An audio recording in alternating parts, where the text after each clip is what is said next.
안녕하십니까. 얼간조선 최우석입니다. 네, 정혜원입니다. 윤석열 전 검찰총장 유력한 야권의 대권 주자죠. 오늘 29일 대권 도전을 선언한다고 합니다. 지금 저희가 방송하고 있는 날은 지금 6월 24일입니다.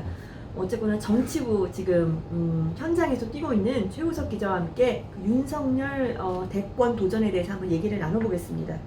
얼마 전에 그 엑스파일 때문에 네. 말이 많았죠? 저도 떠돌아다니는 거를 봤는데 네. 사실 굉장히 수준이 낮아요. 네. 이런 거를 어떻게 엑스파일이라는 표현을 할 수 있을까 하는 네. 의구심이 들 정도로 네. 그런데 이런 게 있어요. 그 윤석열 전 총장의 장모죠. 네. 장모와 부인에 대해서는 네, 네, 네. 계속 얘기가 나왔어요. 네. 박근혜 정부 때부터 계속 얘기가 나왔어요.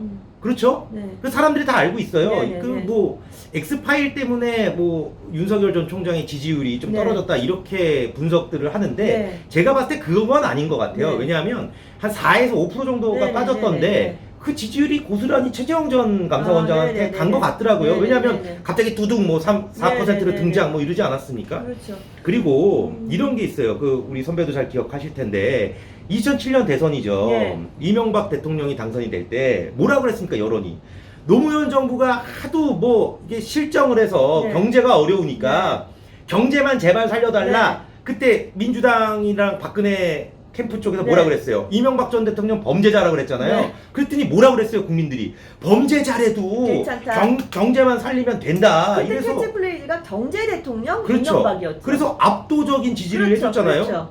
저는 그렇게 이게 지금 이제 화두가 네. 문재인 정부, 그러니까 역대 계속 화두는 대부분 경제였는데 네. 이 문재인 정부가 들어와서 공정으로 바뀌었잖아요. 그렇죠. 그렇죠. 그러니까 제발, 그러니까 윤 전 총장 뭐 엑스파일이 뭐 이게 다 허위인데 허위라고 주장을 하고 뭐 찌라시 같은 수준인데 그래 만약 예를 들어 네네네네. 실제 뭐 장모와 부인한테 뭐 문제가 있다 치자. 네네. 그렇다고 해도 윤석열이라는 사람이 공정에 잘 맞는 사람 같은데, 예?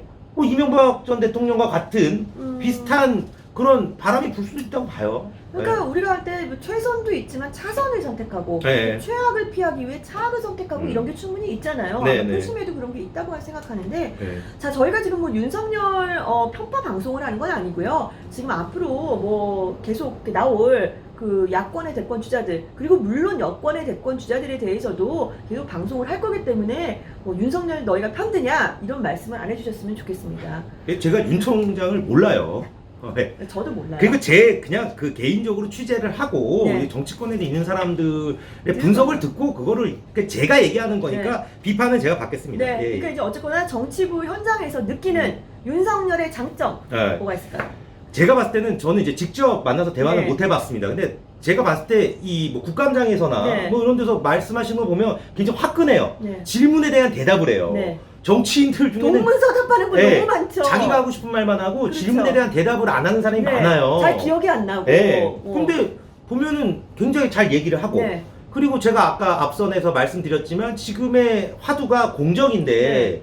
아 이분은 뭐 정권을 가리지 않고 네. 잘못한 거 다 수사하고 했던 분 아니에요? 네. 그러니까 일반 여론이 볼 때는 공정의 화신이라고 볼 수 있죠. 네. 공평하다 저 사람은. 네, 그렇죠. 네, 저 사람이 대통령이 되면 내로남불은 최소한 안 할 것 같다. 예, 지금 내로남불에 지쳐 있잖아요. 그렇죠. 우리 지쳐 지금 있죠. 대한민국이 네. 문재인 정부 들어오고 나서 그 사실 윤석열이 공정하냐 안 하느냐 그 얘기가 아니고요. 네, 그런 윤석열의 이미지가- 아, 그렇죠, 그렇죠. 윤석열의 이미지가 물론 이미지라는 거는 실제와 다를 수 있습니다. 네, 하지만 네. 어쨌거나 특히 뭐 2030들 제가 네. 이 세대들 많이 만났는데 2030들 뭐 40 정도까지도 윤석열의 이미지가 공정이라는 네. 이렇게 프레임이 어쨌거나 있는 것은 그쵸. 사실입니다. 그때 선배께서도 취재했을 때 네네, 그 대학생들이 그렇게 얘기를 했잖아요. 네, 요 실제로 공정을 되어 있습니다. 예, 네, 그렇죠. 공정. 본인이 공정하다는 얘기는 아닙니다. 네. 어쨌거나 그러니까 공정할 수도 있으나 네, 있을 수- 공정할 수도 있고 안 할 수도 있는데 이미지는 공정하다는 이미지가 굉장히 강하다 네. 이겁니다. 예. 네, 저희가 현장에서 느끼겠는요. 네. 자, 어쨌거나 또 하나의 여권 주자 추미애 뭐 장관도 전 장관도 대선 출마 선언을 했는데 네. 아마 뭐 민주당이 뭐 대선 출마하니까 막 소가리를 하고 있다 뭐 이랬는데 이것도 솔직히 윤 총장한테 유리한 거 아닙니까? 윤 총장이 그러니까 제가 봤을 때 이 대권은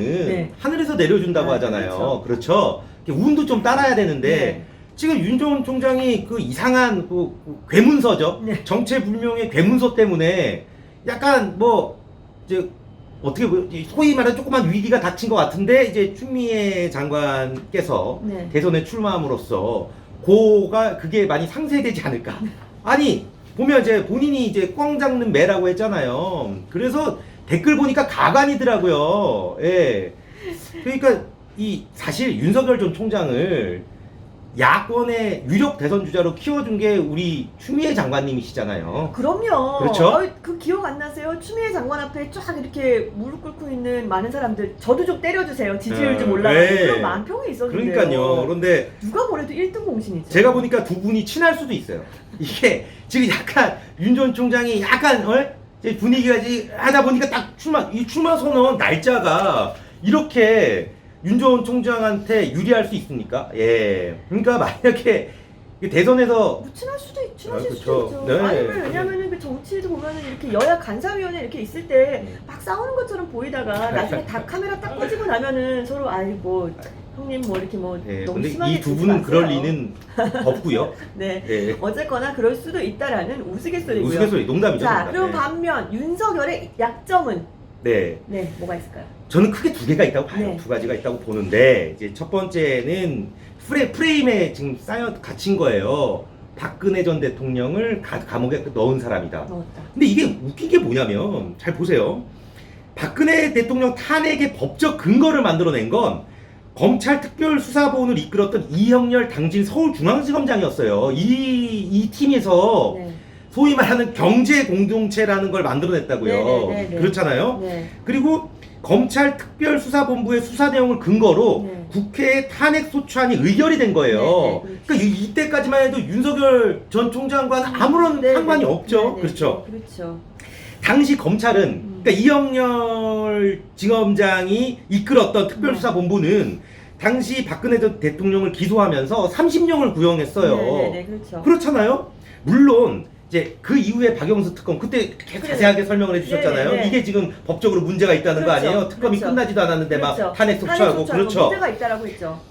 박영수 특검일 때 네. 박영수 특검일 때 그 이제 윤석열 전 총장이 특검 수사 4팀장으로 왔죠. 네. 그래서 이제 얘기를 하는 거예요. 근데 보면은 뇌물죄 관련 대기업 수사를 이제 담당을 했죠. 네, 윤 전 네, 총장이. 그러니까 윤 전 총장이 박근혜 전 대통령 감옥에 보냈다? 네. 이건 아니에요. 냉정하게 정리를 하면 네, 네, 윤 전 네. 총장은 박근혜 탄핵에 직접 연관성 없어요. 네, 네, 네. 다만 네. 그 이제 특검 조사 중에 네. 뭐 언론에 막 보도가 되고 그러잖아요. 네, 그렇죠. 뭐 그거는 대부분 뭐 어떻게 기자가 취재를 잘해서 취재한 걸 수도 있고 뭐 언론에 흘려서 한 것도 있고 한데 그 언론에 흘린 책임은 있을 수도 있어요. 그러니까 그 언론에 보도가 된 그렇죠. 책임은 있을 수가 있어요. 팀장이니까. 그러니까 윤 전 총장 본인이 흘리지 않았고 그 그럴 수 부하의 있죠. 부하 검사들이 네네네. 부하 특검 하는 사람들이 흘렸을 거도 어쨌든 뭐 팀장이니까 그러니까 간접적인 그런 건 있을 수 네, 있어요. 그 만약에 이형렬 지검장이 네. 지금 윤 총장처럼 막 이렇게 거물이 돼서 네. 대선 출마 선언을 했다. 네. 이러면은 그거는 말이 돼요. 이건 정말 박근혜를 집어넣은 사람이다. 이건 말이 되잖아요. 그러니까요. 사실 예. 이형렬이었다고 한다는 건. 그럼요. 예. 그건 말이 되는데 사실 윤석열이 지금 출마를 하기 때문에 이렇게 됐지만 네. 지금 직접적으로 상관은 없다. 그러니까요. 이거는 본인이 적극 해명을 해야 되는 사안 아닙니까? 그러니까 저는 이런 거를 이제 대선 출마를 하잖아요. 네. 그럼 윤 전 총장이 이런 점을 이제 해명을 잘 설명을 네. 국민들한테 할 거라고 봐요. 네. 그리고 이 오해가 풀려야지 되는 거지.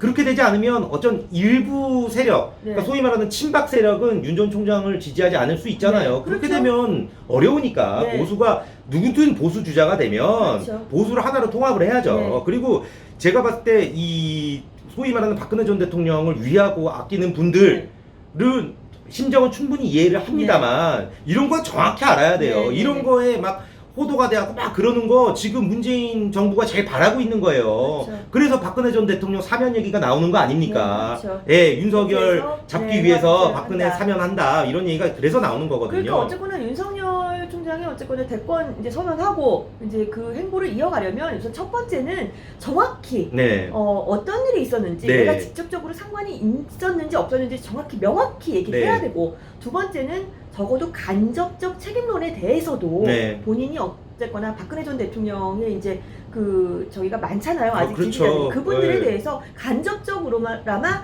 어떻게 책임을 어떻게 통감한다라든지 그러니까 설명을 의사 표현이 예, 있어야겠죠. 그쵸, 설명을 잘 네. 아마 할 거라고 저는 생각을 합니다. 왜냐하면 네. 이제 이게 탄핵의 강을 안 건너는 게 아니거든요. 네, 네, 오해를 네. 푸는 일이기 때문에 네. 뭐 그러지 않을까 생각이 듭니다. 자, 예. 아까 두 가지 약점 중에 또 네. 하나, 두 번째 뭡니까? 이게 사실 이제 그 윤 전 총장의 부인이죠. 네, 김건희 씨. 김건희 씨.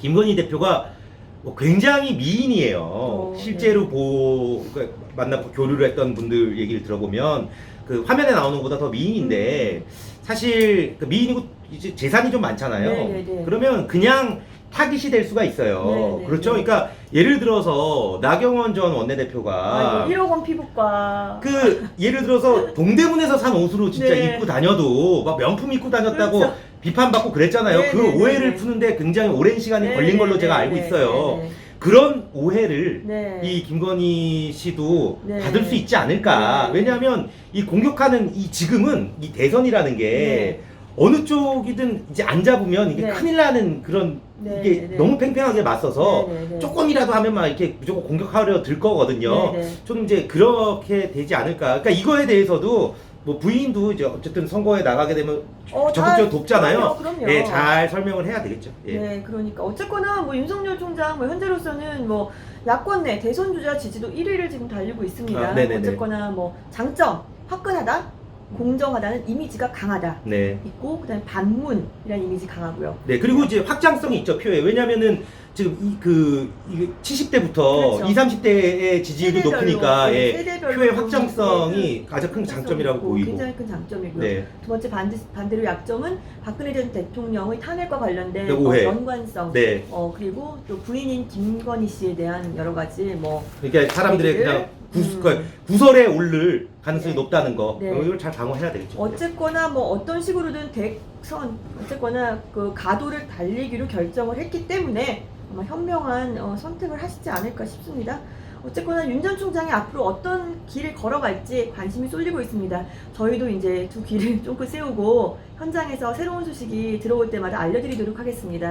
네, 오늘 시간 여기서 마치겠습니다. 감사합니다.